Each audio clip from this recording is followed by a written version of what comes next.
Assalamualaikum warahmatullahi wabarakatuh. Setelah kita mempelajari waterborne disease, maka sekarang kita beralih ke foodborne disease.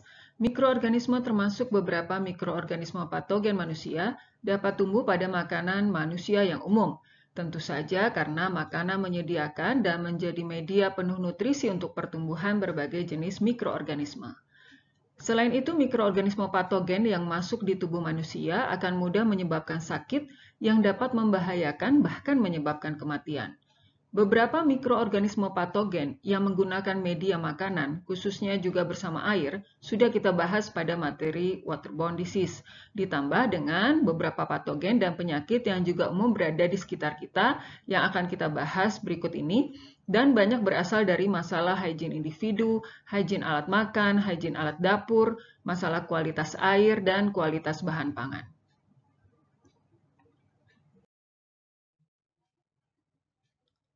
Pertumbuhan mikroorganisme pada bahan makanan menyebabkan terjadinya penurunan kualitas makanan, sehingga makanan mempunyai batas waktu untuk boleh dan aman dimakan. Dari bahan makanan yang ada, kita dapat menggolongkan bahan pangan berdasarkan waktu pembusukan atau basi atau rusaknya makanan, menjadi 3 golongan. Yang pertama adalah makanan yang tidak mudah rusak atau stabil yang kita sebut dengan non-perishable food, seperti gula, tepung, dan beras. Kelompok kedua adalah makanan yang agak mudah rusak, yang kita sebut dengan semi-perishable food, seperti kentang, apel, dan kacang. Kemudian kelompok yang ketiga adalah makanan yang mudah rusak, seperti daging, ikan, susu, buah yang matang, dan sayur-sayuran. Walaupun berbeda, bila kita kelompokkan karena kandungan airnya, namun makanan yang tidak mudah rusak rata-rata merupakan makanan kering yang relatif bisa disimpan dalam jangka waktu lebih lama karena rendahnya kandungan air yang dapat digunakan dalam proses metabolisme mikroorganisme. Sementara untuk makanan segar yang relatif mudah rusak, ini terjadi karena mikroorganisme tersebut mendapatkan akses mudah ke bahan pangan dan mendapatkan nutrisi yang sesuai dengan kandungan air yang tepat untuk mikroorganisme tersebut.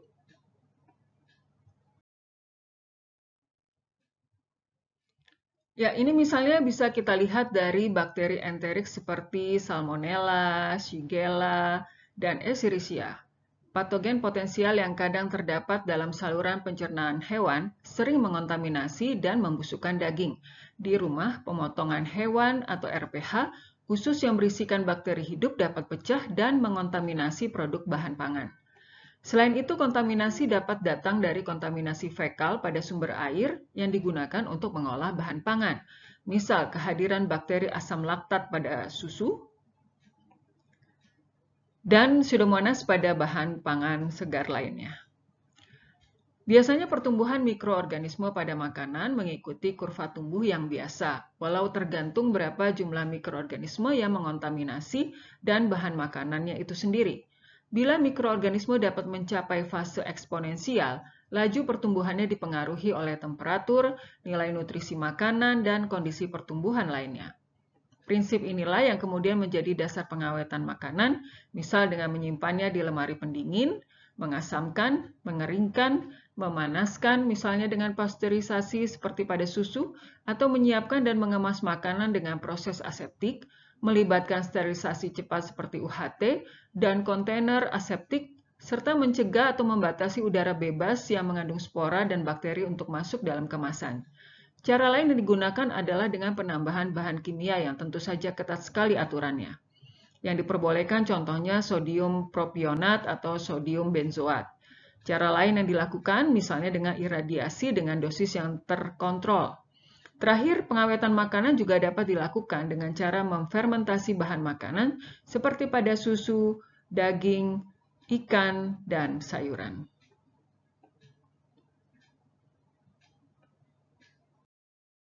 Selain menyebabkan kerusakan makanan, beberapa jenis bakteri menyebabkan penyakit yang dapat kita bagi menjadi 2 kategori, yaitu keracunan makanan di mana penyakit disebabkan karena menelan makanan yang mengandung toksin mikroba.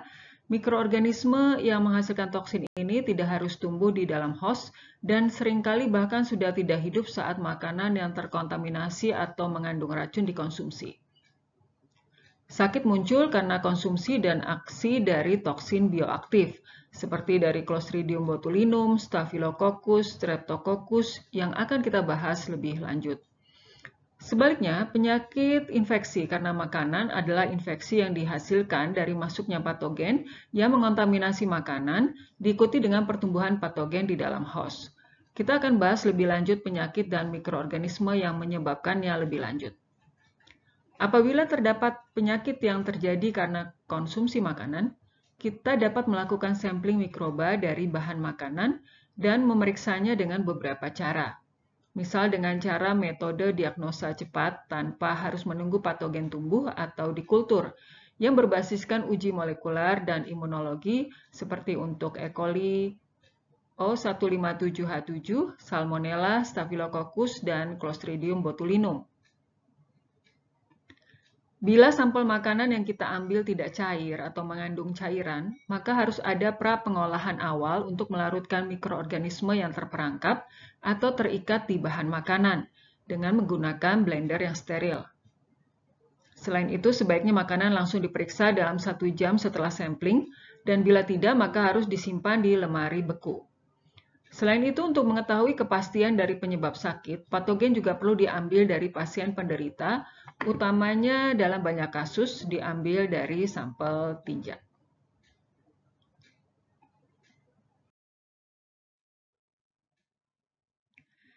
Ya, yang pertama kita bahas adalah keracunan makanan yang disebabkan oleh Staphylococcus.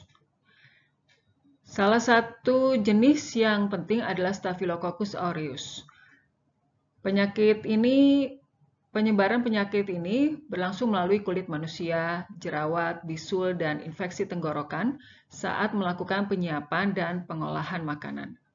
Staphylococcus aureus adalah bakteri berbentuk kokus, kelompok gram positif, dan merupakan flora normal pada kulit manusia dan saluran pernafasan atas. Bakteri ini juga sering menjadi patogen oportunis, dan beberapa strain itu menghasilkan enterotoksin yang stabil pada suhu panas. Staphylococcus senang berkembang pada jenis makanan seperti daging sapi, daging unggas, salad, keju, telur, dan makanan yang ditutupi oleh krim. Gejala-gejala yang biasanya dialami oleh orang yang keracunan antara lain mual, muntah, diare, dan kram perut selama 1 sampai dengan 2 hari. Namun kejadian ini jarang berujung fatal. Salah satu cara untuk mencegah terkena keracunan makan dari Staphylococcus adalah menjaga kebersihan diri atau hygiene dan sanitasi saat menyiapkan, mengolah, dan menyentuh makanan, serta menjaga kualitas sanitasi lingkungan yang baik, yang merupakan tindakan pencegahan keracunan makanan yang disebabkan oleh jenis bakteri ini. Selanjutnya adalah keracunan makanan dari kelompok Clostridia. Yang pertama adalah Clostridium perfringens. Merupakan bakteri anaerob, kelompok gram positif, berbentuk batang, dan bisa menghasilkan endospora. Biasanya terdapat di tanah, juga ditemui dalam jumlah kecil di saluran usus hewan dan manusia, dan karena itu juga bisa ditemukan di saluran air kotor. Clostridium perfringens tumbuh cepat pada daging, terutama jika makanan dibiarkan dingin pada suhu 20–40 derajat Celcius dalam waktu pendek, walaupun toksin belum terbentuk. Keracunan makanan karena Clostridium perfringens memerlukan kita untuk mengonsumsi sel di atas 10⁸ sel dalam makanan terkontaminasi atau tidak dimasak yang kaya protein, ya, seperti daging baik dari sapi, babi, unggas, dan ikan. Keracunan diawali dengan pertumbuhan bakteri di usus bersamaan dengan pembentukan enterotoksin perfringens yang akan mengganggu permeabilitas epitelium usus dan menyebabkan mual, diare, dan kram perut tanpa demam. Serangan terjadi 7–15 jam setelah konsumsi makanan terkontaminasi dan jarang berakibat fatal. Jadi biasanya sumber dari keracunan makanan akibat konsumsi Clostridium perfringens dan toksinnya itu karena makanan yang dimasak dalam jumlah banyak, sehingga tidak semua bagian dari bahan pangan itu mungkin yang matang dan mempunyai kesempatan untuk menumbuhkan Clostridium dan menghasilkan racun. Yang kedua sumbernya adalah dari makanan dalam kaleng yang sempat membentuk endospora dalam kondisi anoksik, yang kemudian nanti dikonsumsi oleh manusia. Ya, berikutnya keracunan makanan Clostridia, kali ini dari jenis Clostridium botulinum. Jenis keracunan makanan ini termasuk keracunan fatal yang dikenal dengan nama botulism. Disebabkan oleh bakteri Clostridium botulinum yang mempunyai habitat di tanah dan air, serta dapat membentuk endospora yang dapat mengontaminasi makanan mentah saat ditanam sebelum panen atau daging hewan sebelum dipotong di RPH. Endospora bisa dimatikan atau dihilangkan dengan proses pengolahan masakan yang benar. Toksin botulinum yang dihasilkan merupakan neurotoksin dan menyebabkan kelumpuhan pada syaraf otonom seperti pernafasan dan detak jantung. Ada 7 jenis toksin yang berbeda. Toksin dapat dihancurkan dengan pemanasan 80 derajat Celcius selama 20 menit. Kebanyakan keracunan makanan botulism ini disebabkan konsumsi makanan yang tidak dimasak setelah diproses, seperti konsumsi ikan segar atau ikan asap, atau konsumsi jagung atau buncis yang di-packing plastik atau dimasukkan dalam kaleng. Pada kondisi tersebut, endospora mengalami germinasi dan sel vegetatif kemudian menghasilkan racun. Banyak kejadian juga melibatkan atau mengenai penderita bayi, terutama disebabkan karena konsumsi madu mentah. Luka botulism juga dapat terjadi pada pengguna narkoba suntik. Keracunan ini mungkin jarang terjadi tapi bisa berakibat fatal karena kematian yang disebabkan aksi kelumpuhan di bagian pernafasan dan jantung. Jadi jenis bakteri ini paling banyak ditemukan dalam produk pangan kaleng, tetapi tidak dengan proses pemanasan yang sempurna. Biasanya praktek ini sering dijumpai pada industri rumah tangga. Tanda-tanda yang dapat ditemui jika suatu pangan mengandung bakteri maupun toksinnya antara lain terdapat cairan jernih agak keputihan, kemasan retak, tutup kaleng yang kendor, kaleng yang menggembung, atau timbul bau yang menyimpang. Masa inkubasinya adalah 4-72 jam dengan gejala-gejala yang timbul seperti sulit menelan, sulit bernafas, mata mengantuk, kesulitan berbicara, dan penglihatan yang berbayang. Jadi cara pencegahannya adalah dengan mencermati kondisi pangan kaleng sebelum membeli dan tidak mengonsumsi produk makanan dengan kaleng yang rusak, dan memanaskan pada suhu 80 derajat Celcius selama 20 menit sebelum dikonsumsi untuk menghancurkan endospora dan menghilangkan racunnya.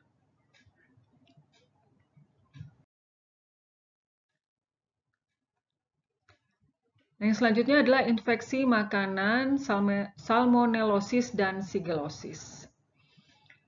Ya, Salmonella TV ini biasa terdapat di telur, daging, dan susu ya, bisa menyebabkan penyakit yang sudah kita bahas dalam waterborne disease, yaitu penyakit tipes atau demam tifoid.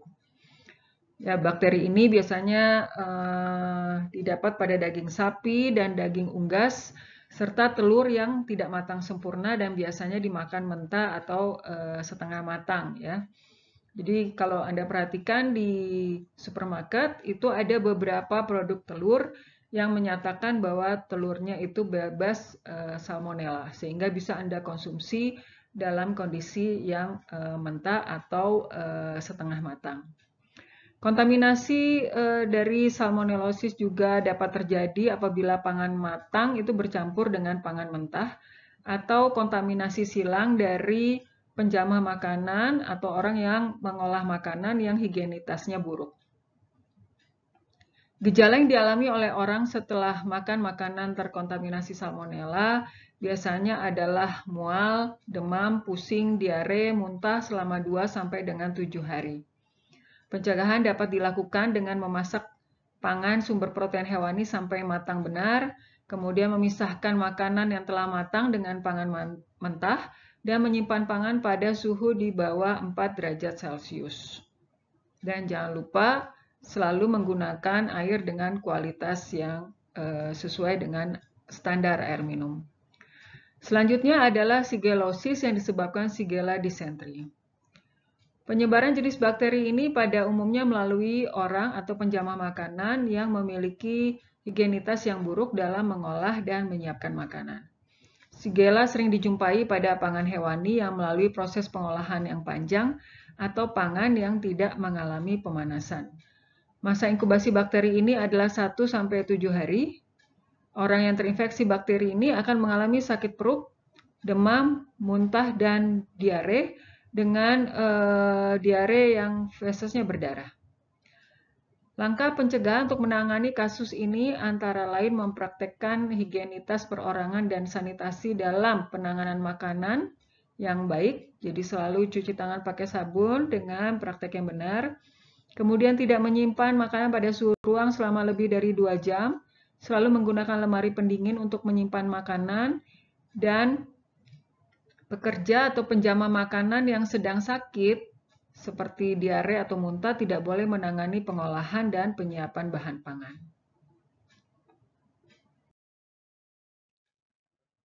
Selanjutnya adalah infeksi makanan yang disebabkan oleh E. coli patogen. Ya, E. coli-nya sendiri kita sudah ketahui sebagai flora normal dalam saluran pencernaan manusia dan hewan.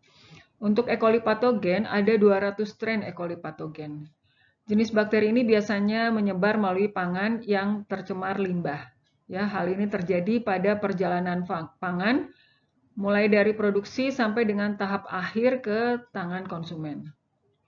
Selain itu dapat ditemui pula pada daging yang kurang matang dan susu yang tidak dipasteurisasi.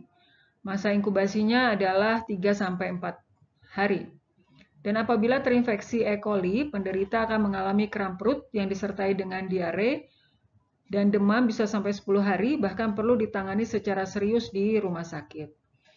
Kejadian yang fatal seperti infeksi saluran urin yang bermuara pada gagal ginjal juga dapat terjadi bila terinfeksi bakteri E. coli patogen.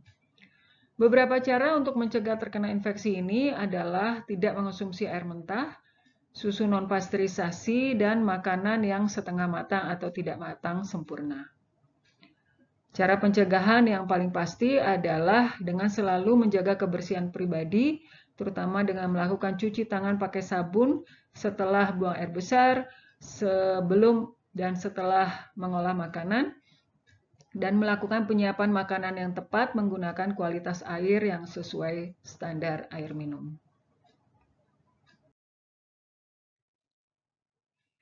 Selanjutnya adalah infeksi makanan yang disebabkan oleh Campylobacter. Ya, ada beberapa jenis Campylobacter yang menjadi patogen melalui makanan, yaitu Campylobacter jejuni dan Campylobacter coli yang bertanggung jawab terhadap diare bakteri di dunia sampai 2 juta kasus. Ya. Campylobacter fetus itu bertanggung jawab atas sterilitas dan keguguran pada kambing dan domba. Penyebaran bakteri ini terjadi melalui air mentah, binatang peliharaan yang terinfeksi, mengonsumsi daging unggas, susu, dan kerang yang tidak dimasak dengan sempurna. Masa inkubasi infeksinya adalah 2-3 hari, disertai dengan gejala-gejala seperti diare, kadang disertai dengan darah, demam tinggi lebih dari 40 derajat Celcius, pusing, sakit kepala yang berlangsung selama 1-10 hari, lemas, mual, kram perut, ya, dan yang makanan yang sering terkontaminasi ini misalnya adalah daging unggas, ya, karena Campylobacter jejuni ini sebenarnya merupakan flora normal di daging unggas. Kemudian daging babi, kerang mentah, air permukaan, dan juga bisa ditularkan melalui hewan peliharaan, khususnya anjing. Cara menghindarinya selain sanitasi dan higien pribadi adalah menghindari konsumsi pangan mentah, kemudian selalu mencuci unggas mentah, dan selalu membersihkan alat dapur, dan tidak mengkonsumsi bahan pangan yang mentah, jadi selalu dimasak. Dan susu juga yang dikonsumsi yang telah dipasteurisasi, serta menghindari kontaminasi silang antara bahan pangan mentah dan matang.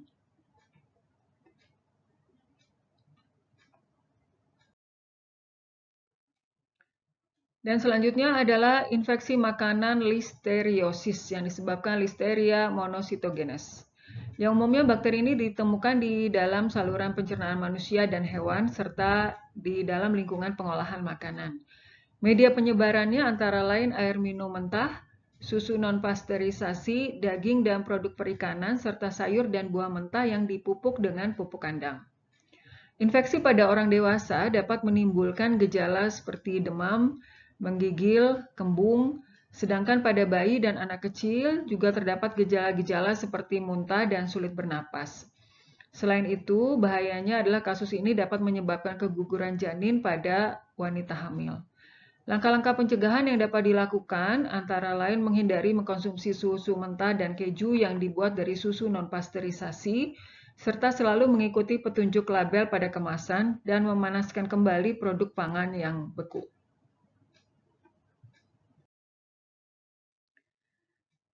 Terakhir adalah infeksi makanan yang disebabkan oleh bakteri, virus, dan protista lainnya.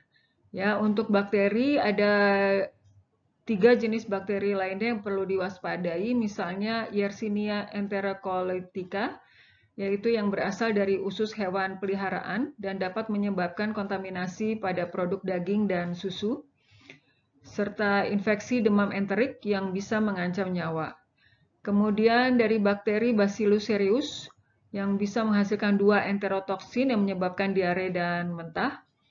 Organisme tumbuh saat dimasak dan dibiarkan dingin ya, seperti misalnya pada bahan makanan seperti pasta, nasi, daging, dan saus. Kemudian bisa menghasilkan endospora dan melakukan germinasi yang kemudian menghasilkan toksin. Pemanasan ulang bisa mematikan bakteri Bacillus cereus, namun toksinnya akan tetap aktif. Infeksi dari Bacillus cereus ini hampir sama dengan dari Clostridium dan Shigella yang bisa menyebabkan sigelosis invasif gastroenteritis yang parah.